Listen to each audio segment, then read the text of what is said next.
सलामुअलैकुम नाजरीन किद्दां तुसी वधिया हो लो जी रब सुनो तुहानू सलामत रखे शाद रहो आबाद रहो हसदे रहो वसदे रहो ते नवीं शायरी नाल तमन्ना तुहाडी खिदमत च हाजिर हो गई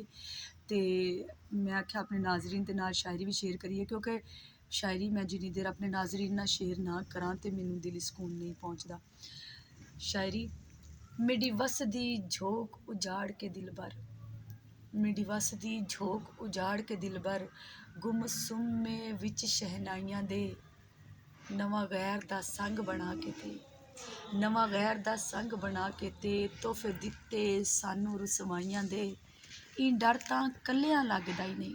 ई डर तां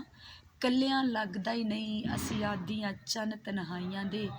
तमन्ना वांग नहीं किसे वफा करनी तमन्ना वांग नहीं किसे वफा करनी मज़े चख ले सै नवियां लाइयां दे। लो जी ये तां सीगी तमन्ना दी शायरी